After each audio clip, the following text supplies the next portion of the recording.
32 ദിവസത്തെ ജയിൽവാസമാണ് ആലുവ സ്വദേശിയായിട്ടുള്ള താരിഖ് അനുഭവിച്ചത്. 2020 മുതൽ തുടരുന്ന നിയമ പോരാട്ടം. അതിനുശേഷം ആ ചുമത്തപ്പെട്ട ബലാത്സംഗ കേസിൽ ഒരു തെളിവുമില്ലെന്ന് ചൂണ്ടിക്കാണിച്ചുകൊണ്ട് പറവൂർ അതിവേഗ കോടതി അദ്ദേഹത്തെ വെറുതെ വിട്ടിരിക്കുകയാണ്. ഇപ്പോൾ താരിഖും അദ്ദേഹത്തിന്റെ വക്കീലും 24-നൊപ്പം ചേരുകയാണ്. മാനസികമായിട്ട് ഒരുപാട് ബുദ്ധിമുട്ടിയല്ലേ? മാനസികമായിട്ട് ഒരുപാട് ബുദ്ധിമുട്ടി. 32 ദിവസത്തോളം ഞാൻ ജയിലിൽ കിടന്നു. എനിക്കെതിരെ ഉണ്ടാക്കിയ എൻ്റെ ഭാര്യ സിദ്റത്തുൽ മുൻതഹയും ഭാര്യ കാമുകനായ മണത്താട്ട് വീട്ടിൽ അഷറഫ് എന്ന ആളും കൂടി ചേർന്ന് അഷറഫിൻ്റെ ബന്ധുവായ ഒരു സ്ത്രീയെ കൊണ്ട് കള്ളപ്പരാതി കൊടുത്തിട്ട് പോലീസ് എൻ്റെ അന്വേഷണം പോലും നടത്താതെ അന്നിരുന്ന ആലങ്ങാട് CI ഉണ്ണികൃഷ്ണൻ സാറിനെ സ്വാധീനിച്ചിട്ട് എനിക്കെതിരെ ഉണ്ടാക്കിയ ഒരു കള്ളക്കേസാണ്. ഞാൻ 32 ദിവസത്തോളം ജയിലിൽ കിടന്നു.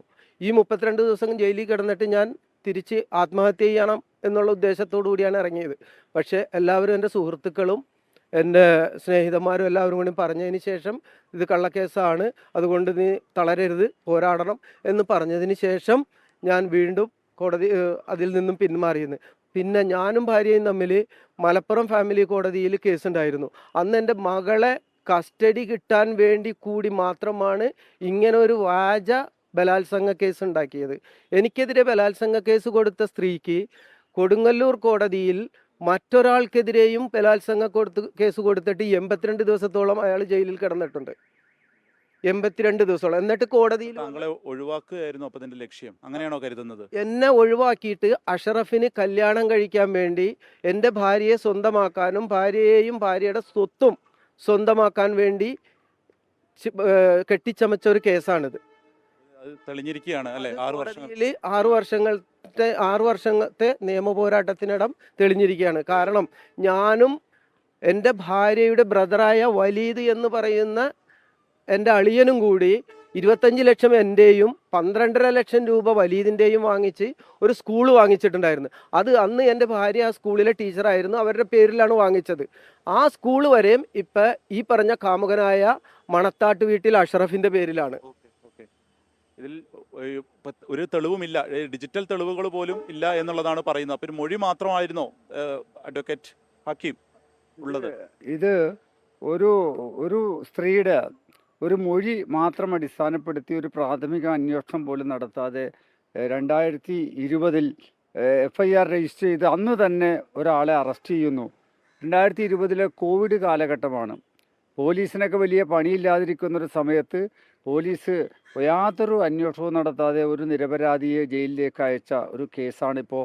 വളരെ നീണ്ട നിയമ പോരാട്ടത്തിനൊടുവിൽ വളരെ നല്ല രീതിയിൽ തെളിവെടുത്ത്, അല്ലാതെ അവിടെ മൊഴി മാറ്റി പറഞ്ഞതിൻ്റെ അടിസ്ഥാനത്തിലല്ല, ഈ അതിജീവിത ശക്തമായ മൊഴിയും തെളിവുകളുമെല്ലാം കോടതിയിൽ നൽകിയെങ്കിലും കോടതി ഈ തെളിവുകളെല്ലാം സവിസ്തരം പരിശോധിച്ചതിന് ശേഷമാണ് ഇതിലെ ഈ ആരോപിക്കപ്പെട്ട താരിഖ് നിരപരാധിയാണെന്ന് കോടതി കണ്ടെത്തിയിട്ടുള്ളത്. ഈ കള്ളപ്പരാതികളൊക്കെ അങ്ങനെ കുറേ വരാറുണ്ടല്ലോ, അതിലൊരു ഉദാഹരണം കൂടിയാണല്ലേ ഈ നമ്മുടെ നാട്ടിൽ ശരിയായ പീഡന പരാതികളും വരുന്നുണ്ട്, വ്യാജ പരാതികളും വരുന്നുണ്ട്. അതുകൊണ്ടാണ് ഈ അടുത്ത കാലത്താണ് കേരള ഹൈക്കോടതിയിലെ ജസ്റ്റിസ് കുഞ്ഞികൃഷ്ണൻ അവരുടെ ഒരു വിധിയിൽ പറഞ്ഞു, വരുന്ന പോലീസ് സ്റ്റേഷനിൽ പരാതിയുമായി വരുന്ന എല്ലാ സ്ത്രീകളുടെയും മൊഴി വേദവാക്യമായി എടുക്കരുത് എന്ന് അടുത്ത കാലത്താണ് ഒരു വിധി വന്നത്. ആ വിധി ഈ കേസിലും വളരെ നിർണായകമായി കോടതി പരിശോധിച്ചിട്ടുണ്ട്. ഒരു സ്ത്രീ വന്ന് പറഞ്ഞാൽ ഉടനെ തന്നെ ആ മൊഴിയെടുത്ത് ഒരു നിരപരാധിയെ അതിൻ്റെ പ്രാഥമിക പരിശോധനകൾ നടത്താതെ ജയിലിലേക്ക് വിടുക. അദ്ദേഹം ജയിലിലേക്ക് പോകുമ്പോൾ അന്ന് എല്ലാ പത്രമാധ്യമങ്ങളിലുമൊക്കെ വലിയ വാർത്തകളായിട്ട് ഇത് കണ്ടു. അന്നത്തെ ഈ പ്രതിയെ അറസ്റ്റ് ചെയ്തു എന്ന് പറഞ്ഞ് വാർത്തകളൊക്കെ വരികയാണ്. അപ്പോൾ ഇങ്ങനെയുള്ള വാർത്തകളെല്ലാം പത്രത്തിൽ വന്ന് മാധ്യമങ്ങളിൽ വന്ന് ഒരാളെ പീഡകനായി ചിത്രീകരിച്ചതിന് ശേഷം പിന്നീട് നിരപരാധിയായി കോടതി വെറുതെ വിട്ടാൽ സ്വാഭാവികമായി ജനങ്ങളതറിയില്ല. ആദ്യം വന്ന വാർത്തകളായിരിക്കും അവരുടെ മുമ്പിൽ മുൻവിധിയോടുകൂടി കാണുന്നത്. ആ ആളെ സമൂഹവും അവരുടെ കുടുംബവും ബന്ധുക്കളും പരിചയക്കാരുമൊക്കെ അപേക്ഷയോടുകൂടി മാറ്റി നിർത്തുന്ന, സമൂഹത്തിൽ നിന്ന് ഒറ്റപ്പെടുന്ന ഒരു സാഹചര്യം ഉണ്ടാകും. കേസിൽ ഒരു അന്വേഷണം നടന്നില്ല എന്നുള്ളതാണോ പ്രാഥമികമായി? അതായത് കോടതി തന്നെ അത് പറഞ്ഞിട്ടുണ്ട്. ഈ വിധിയിൽ വളരെ സവിസ്തരമായി അത് പ്രതിപാദിച്ചിട്ടുണ്ട്. ഒരു പ്രാഥമിക അന്വേഷണം പോലും നടത്താതെ പെൺകുട്ടി വന്ന് പരാതി കൊടുക്കുന്നു, അപ്പോൾ തന്നെ FIR ഇടുന്നു, അപ്പോൾ തന്നെ ഈ ആളെ പിടിച്ച് ജയിലിലേക്ക് വിടുന്നു. ഈ പരാതിക്ക് ഒരു വസ്തുതയുണ്ടോ എന്ന് പോലും പരിശോധിക്കാൻ പോലീസ് തയ്യാറായിട്ടില്ല. അതുകൊണ്ടാണ് ആ ഹൈക്കോടതിയിലെ വിധിയും പറഞ്ഞിട്ടുണ്ട്, ഇതുപോലെ എടുക്കുന്ന കേസുകളിൽ അന്വേഷണ ഉദ്യോഗസ്ഥന്മാരുടെ പേരിൽ നടപടിയെടുക്കണമെന്നുള്ളത്. ഇപ്പോൾ ഞങ്ങൾ ഈ പരാതി കൊടുത്ത സ്ത്രീക്കും ഈ കേസ് കുറ്റപത്രം കൊടുത്ത CIക്കും ഇതിൽ ഗൂഢാലോചന നടത്തിയവർക്കുമെതിരായി നഷ്ടപരിഹാരം ആവശ്യപ്പെട്ടുകൊണ്ട് വീണ്ടും കോടതിയെ സമീപിക്കാനുള്ള തയ്യാറെടുപ്പിലാണ്.